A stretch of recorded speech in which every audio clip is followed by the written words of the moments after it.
क्रिस्तु में प्यारे भाई और बहनों, तोबीत का ग्रंथ, वो ग्रंथ के आधार पर हम आदि जीवन के विषय में आज मनन चिंतन करेंगे।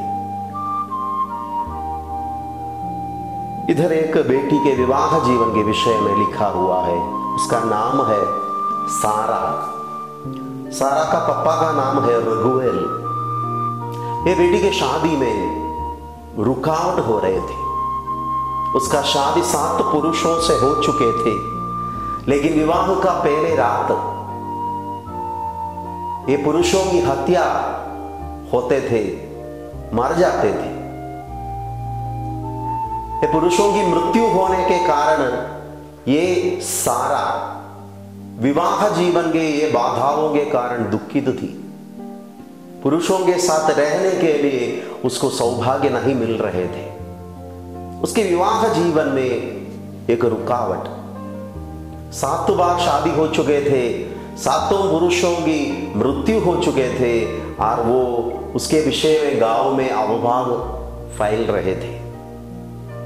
फिर उसी समय तोबियाह ये स्त्री को शादी करने के लिए आते हैं और उनका शादी होते हैं, लेकिन सब लोग सोच रहे थे कि सारा और Tobijah they won't survive in their family life. इसलिए बाइबल में लिखा है, अध्याय 8 पद संख्या 10, शादी हो चुके हैं और रघुवेल ने उठकर अपने नौकरों को बुलाया। वे उनके साथ कब्र खोदने गए, क्योंकि वो सोचता था कहीं ऐसा न हो कि तोबियाह की मृत्यु हो गई हो और लोग हमारा वहां सवर अपमान करें। तो तोबियाह यदि मर जाएंगे, उसको दफनाने के लिए उन लोग कब्र भी तैयार किए थे। प्रियजनों, जैसे बाइबल में लिखा हुआ है, तोबियाह और सारा का शादी हो गया। Many thought that they won't survive। इनके परिवार के लोगों को भी विश्वास नहीं थे, इन लोग एक सप्ताह भी एक साथ नहीं रहेंगे, ऐसा सोच रहे थे उन लोग। लेकिन बाइबल के अनुसार तोबियाह एंड सारा survived the problems of family life. उनके पारिवारिक जीवन का, दाम्पत्य जीवन की मुसीबतों को, रुकावट बंधनों को उन लोग सर्वाइव किया। और सर्वाइव करने के कारण कैसे उन लोग सर्वाइव किया, हमारा मनन चिंतन का विषय है। शादी के बाद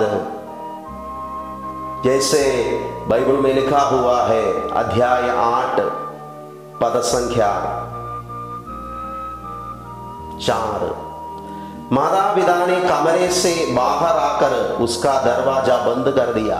तोबियाह ने पलंग से उठकर सारा से कहा, बहन उठिए, हम प्रार्थना करें और अपने प्रभु से निवेदन करें कि वो हम पर दया करे और हमें सुरक्षित रखे। वो उठी और दोनों प्रार्थना करने लगी। उन्होंने प्रभु से निवेदन किया कि वो उन्हें सुरक्षित रखे। वे कहने लगे, हमारे पूर्वजों के प्रभु, तू धन्य है, तेरा नाम युग युग तक धन्य हो। आकाश और सारी सृष्टि तुझे अनंत काल तक धन्य कहे। तूने आदम की सृष्टि की और उससे स्थायी सहयोगिनी के रूप में हेवा को प्रदान किया। उन दिनों उन दोनों से मानव जाति की उत्पत्ति हुई है। तूने कहा है कि अकेला रहना मनुष्य के लिए अच्छा नहीं, इसलिए हम उसके लिए उसके सदृश एक सहयोगिनी बनाए। अब मैं काम वासना से प्रेरित होकर नहीं, बल्कि धर्म के अनुसार अपनी इस बहन को पत्नी के रूप में ग्रहण करता हूँ। इस पर और मुझ पर दया कर और ऐसा कर कि हम दोनों बुढ़ापे तक सकुशल साथ रहे। दोनों ने कहा, आमीन आमीन। प्रियजनों, एक पति पत्नी विवाह जीवन शुरू कर रहे हैं। उनके विवाह जीवन में बहुत तकलीफ होते थे।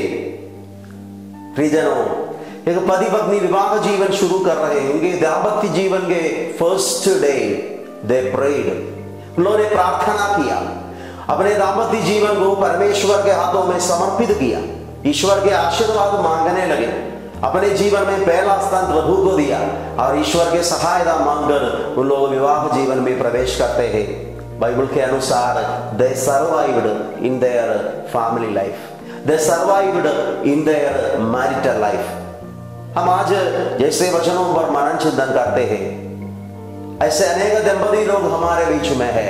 दे are struggling to survive, they are struggling to survive in their married life.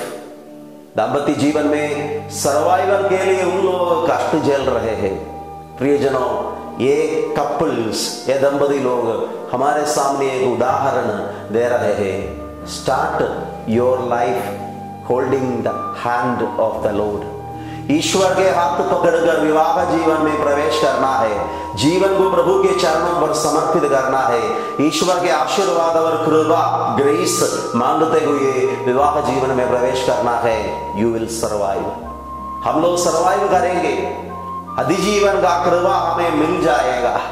आज हम विशेष रूप से प्रार्थना करेंगे, जितने दंपति लोग सर्वाइव नहीं कर पाए, जितने लोग हमारे आसपास हमारी जानकारी में डिवोर्स के लिए कोशिश कर रहे हैं, जितने लोग विवाह जीवन में भुनभुनाते हुए, शिकायत करते हुए आगे बढ़ रहे हैं, उन लोगों को प्रभु ये अभिषेक प्रदान करे, सर्वाइवल का ये अभिषेक प्रदान करे। वे अपने जीवन में एक दूसरे को प्यार कर पाए, प्रभु को पहला स्थान दे पाए, प्रार्थना कर पाए, एक साथ अपने संतानों के लिए धन्यवाद दे पाए। प्रभु ये अभिषेक प्रत्येक परिवार को प्रदान करे, पिता, पुत्र और पवित्र आत्मा के नाम पर। आमीन।